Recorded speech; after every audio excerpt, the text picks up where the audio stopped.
Gamar Jabat from BA. This is a Rorschach Georgia update from the 20th of November 2025. A quick summary of what's going down in Georgia.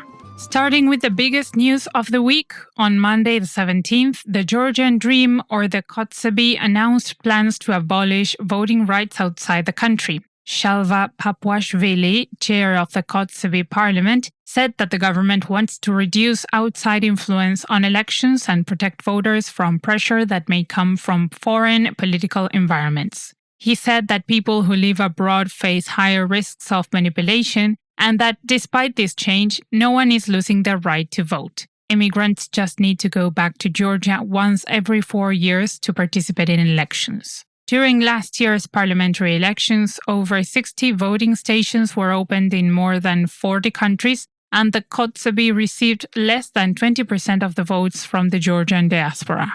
Last week, we reported that the prosecutor's office filed 2 charges against Goji Gakaria, leader of For Georgia or Sakartvelostvis, and former PM and Interior Minister under the Kotzebue government. On Friday the 14th, a court granted the prosecution's request to place him in pre-trial detention specifically for the charge of opening a police checkpoint near the South Ossetia border without consulting relevant agencies.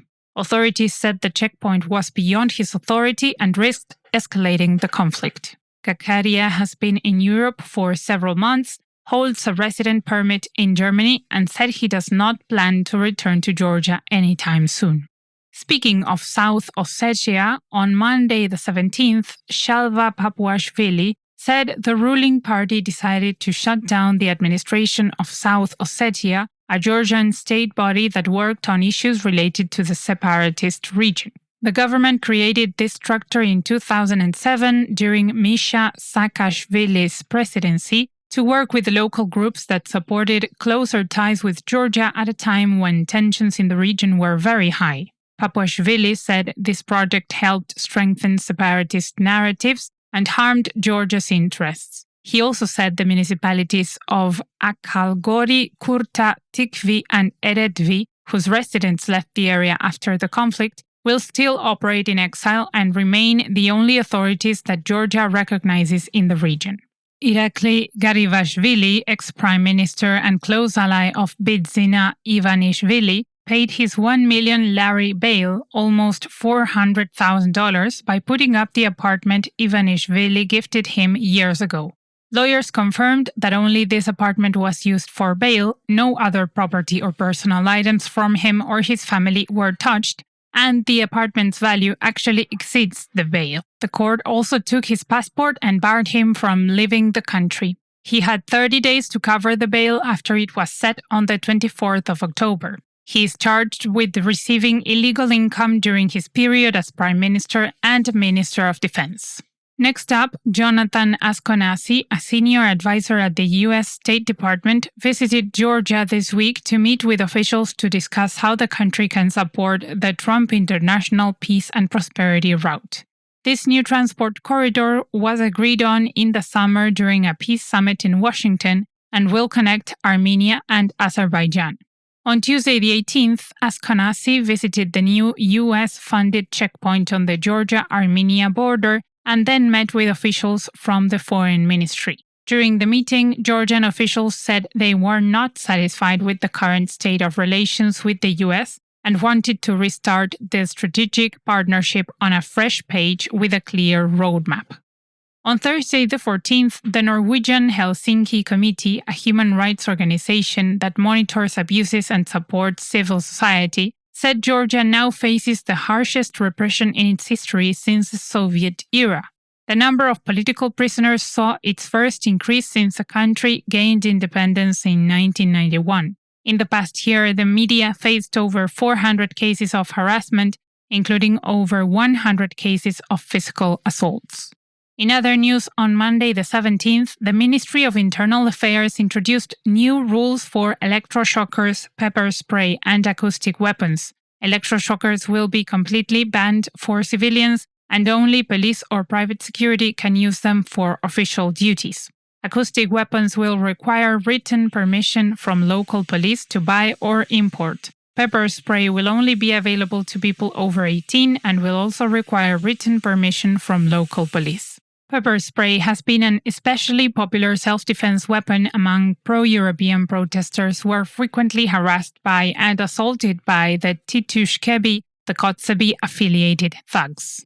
The EU postponed its annual human rights meeting with Georgia that was set for Friday the 21st in Brussels.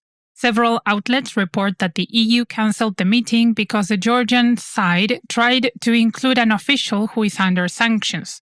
The identity of that person and the type of sanctions remain unclear, but the issue was serious enough to cancel the meeting.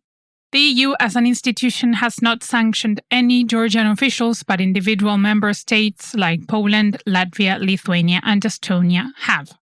In more EU-related news, the EU's 2026 Erasmus Plus guide cuts off the Georgian government from parts of the program that provide direct funding to state bodies. Erasmus Plus is the EU's education, youth, and sports program that allows students, teachers, and researchers to study, train, and work across Europe.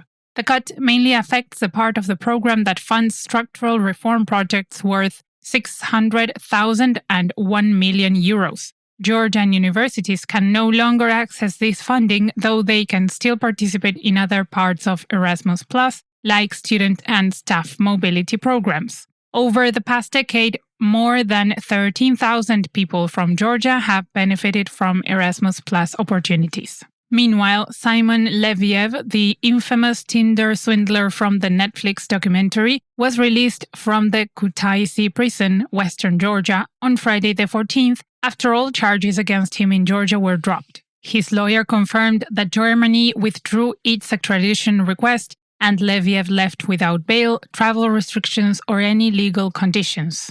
Leviev became famous for posing as a wealthy diamond heir and targeting women through the Tinder app. He used luxury displays to convince women he was rich and then tricked them into giving him money through elaborate scams. He was arrested in Batumi in the southwest on the 17th of September at Germany's request over fraud allegations and was supposed to remain in custody for up to 3 months pending extradition. In cultural updates, on Monday the 17th, researchers from U.S State University, led by archaeologist Nicholas Tsikaridze, announced they found a Neanderthal tooth in Tsuchkvati cave in western Georgia, dated to about 50,000 years ago.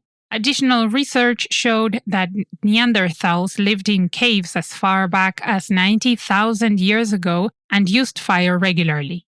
The site turned out to be a treasure chest for archaeologists, not just for the Neanderthal finds, but also for its layers from 6,000 years ago and early medieval burials full of artifacts. The expedition was partially funded by the public, with almost 9,000 lari, over $3,000, raised to cover the cost of equipment and supplies.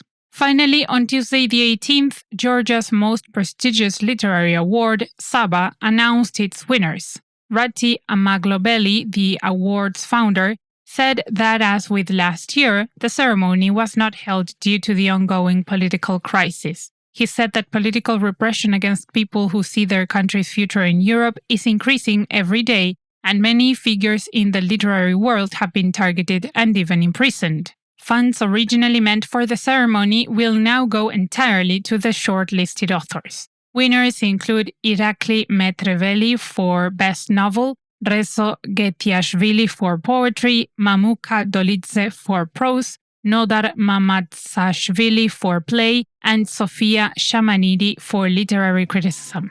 And that's it for this week. Thank you for joining us. Don't go yet, you'll like what's next. The first 5 people who send us an email at info@rorschach.com saying t-shirt and the Georgia update will get a free t-shirt. You'd better hurry. Nak vam dis.